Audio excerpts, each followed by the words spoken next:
যুক্তরাজ্যের সশস্ত্র বাহিনীর প্রধান অ্যাডমিরাল টনি রাডাকিন সতর্ক করে বলেছেন, বিশ্ব বর্তমানে তৃতীয় পারমাণবিক যুগের দ্বারপ্রান্তে রয়েছে।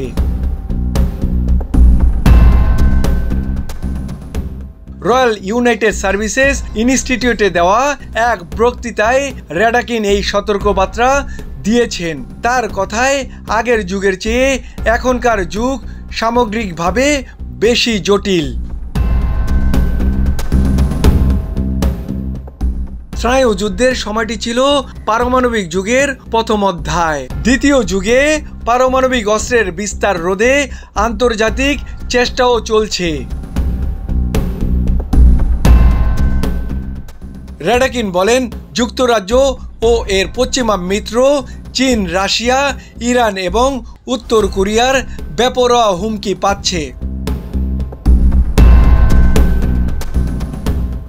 পারমাণবিক অস্ত্রের হুমকি এবং মহড়া এখন আবার বেশি বেড়ে গেছে।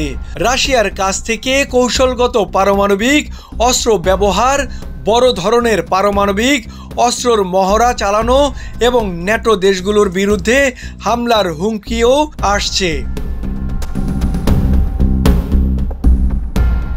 তিনি আরো বলেন, চীনের পারমাণবিক অস্ত্র উন্নয়ন যুক্তরাষ্ট্রের জন্য চ্যালেঞ্জ তৈরি করছে। উত্তর কোরিয়া ব্যালিস্টিক ক্ষেপণাস্ত্র উন্নয়ন কর্মসূচি এবং খেয়ালি আচরণ কেবল আঞ্চলিক নয়, বিশ্বের জন্য হুমকি হয়ে দাঁড়িয়েছে।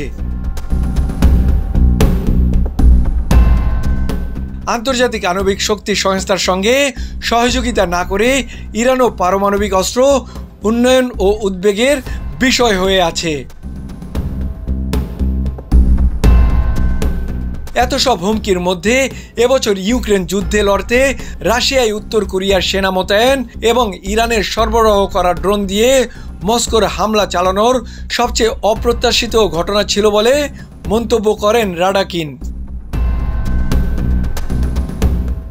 তবে এরপরেও রাশিয়া সরাসরি পারমাণবিক অস্ত্র হামলার চালানো বা ন্যাটো দেশগুলোকে আক্রমণ করার সম্ভাবনা অনেক কম বলেই বিশ্বাস করেন রাডাকিন। তিনি বলেন, রাশিয়া জানে এমন হামলার পরিণতি দুর্বার হবে, তা সেই পাল্টা জবাব প্রচলিত বা পারমাণবিক যে অস্ত্র দিয়েই দেওয়া হোক না কেন।